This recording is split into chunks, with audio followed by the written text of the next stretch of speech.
আজকে মূলত আপনাদের কি কর্মসূচি চলছে? আজকে আমাদের কর্মসূচি চলছে চক্ষু চিকিৎসা, স্বাস্থ্য চিকিৎসা। যে চক্ষু চিকিৎসাটা এর আগেও আমরা দেবাইপুরে করলাম কয়েকদিন আগে। আজকে আমরা সুলতানপুর মালিকপুর এই মাদ্রাসার পাশে এই দোকান ঘরে আজকে আমরা করেছি। তাতে বোলপুর থেকে স্বাস্থ্য চিকিৎসা ডাক্তার এসেছিল, লীলা হসপিটাল থেকে চক্ষু চিকিৎসা ডাক্তার এসেছিল, আমরা দেখলাম। তো আমাদের যথেষ্ট রোগী হয়েছে, তারা ট্রিটমেন্ট নিয়েছে। অনেক অসহায় মানুষ, তারা ভালো ডাক্তারের চিকিৎসা করতে পারে না এবং তারা ভালো ডাক্তারের কাছে যেতেও পারে না পয়সার অভাবে। সেই দিকে লক্ষ্য করে আমরা আজকে এই মালিপুরে আমরা চক্ষু শিবির এবং স্বাস্থ্য শিবির এবং আশা করি আগামীতেও এই ধরনের সেবামূলক কাজগুলান, জনসেবামূলক কাজগুলান আমরা করব। আমরা মনে করি যে আমরা ইমাম মাওলানা এগুলান আমাদের একটা দায়িত্ব। যেমন দেশের সেবা তেমনি মানুষের সেবা, জনসেবা, এটাও আমাদের প্রয়োজন। তো ইনশাল্লাহ আমরা এইভাবেই এগিয়ে যাব সেবামূলক কাজের দিকে।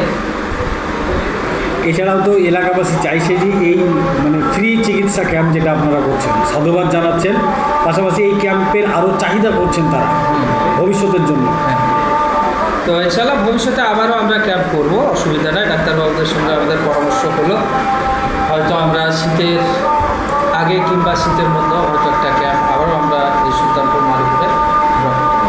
আচ্ছা, এটা কি সম্পূর্ণ ফ্রিতে হচ্ছে না?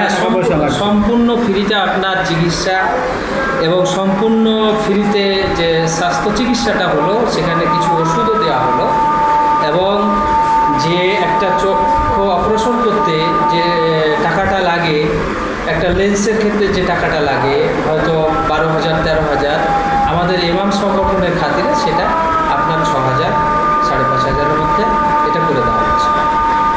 এই প্রোগ্রাম আপনারা কতদিন থেকে করছেন? আমরা মোটামুটি বছর 10 থেকে করছি।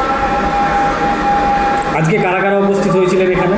আজকে আমাদের জেলা ইমাম সম্পাদক মাওলানা নিজামুদ্দিন বিশ্বাস ছিলেন, লালবাগ সাব ডিভিশনের সাজারুল ইসলাম ছিলেন, জেলা কর্মদক্ষ মুফতি ইয়াকুব আলী ছিলেন, আরও সব এলাকার ইমাম সাহেবেরা ছিলেন। আজকে কী বার্তা দিতে চাইবেন আজকের এই অনুষ্ঠানকে কেন্দ্র করে? বার্তা যে ভালো কাজ আমরা করছি, ভালো কাজ আমরা সবাই করি, সবাই অসহায় মানুষের পাশে আমরা দাঁড়াই। এই সেবামূলক কাজগুলো আমরা যদি সমাজে করি তাহলে অনেক মানুষ এতে থেকে উপকৃত হবে এবং পারস্পরিক একটা মানুষের সাথে একটা সম্প্রীতি, একটা পরিচিতি, এই জিনিসগুলো জন্মাবে। আপনার নাম এবং পরিচয়? আমার নাম মাওলানা রবিউল ইসলাম, আমি 2 নম্বর ব্লকের ইমাম সংগঠনের সম্পাদক। এখানে কি কর্মসূচি আপনাদের চলছে? এখানে অল বেঙ্গল ইমাম মুয়াজ্জিন অ্যাসোসিয়েশন অ্যান্ড চ্যারিটেবল ট্রাস্টের উদ্যোগে বহরমপুর লীলা হাসপাতালের পরিচালনায় সম্পূর্ণ বিনামূল্যে চক্ষু পরীক্ষা শিবির অনুষ্ঠিত হলো। প্রায় আনুমানিক 100 জন রোগী দেখানো হলো, যাদের সম্পূর্ণ বিনামূল্যে চিকিৎসা এবং অল্প খরচায় অপারেশনের এখানে ব্যবস্থা রয়েছে। এখান থেকে গাড়িতে নিয়ে যাওয়া বহরমপুর অপারেশন করিয়ে আবার এখানে পৌঁছে দেওয়ার ব্যবস্থা করা হয়েছে। আগামী বুধবার অপারেশন হবে এবং কিছু মানুষ আছে যারা একটা চোখে ভালো থাকে, একটা চোখে ভালো দেখে না, সেই সমস্ত মানুষদের চিহ্নিত করা এবং তাদের চিকিৎসা করা হলো। কিছু মানুষের চশমা লাগবে, চশমা পাওয়ার করে দেওয়া হলো। কিছু মানুষের ওষুধ লাগবে, সেই ওষুধটা লিখে দেওয়া হলো। এবং আমরা বহরমপুর লীলা হাসপাতালের পক্ষ থেকে অল বেঙ্গল ইমাম মুয়াজ্জিন অ্যাসোসিয়েশনকে আমরা অসংখ্য ধন্যবাদ জানাচ্ছি এইরকম প্রোগ্রাম করার জন্য। আরও প্রোগ্রাম করুক এই আশা আমরা রাখছি। আমার নাম হচ্ছে হোসেন আলী, লীলা হাসপাতাল Baharampur camp organiser. Thank you.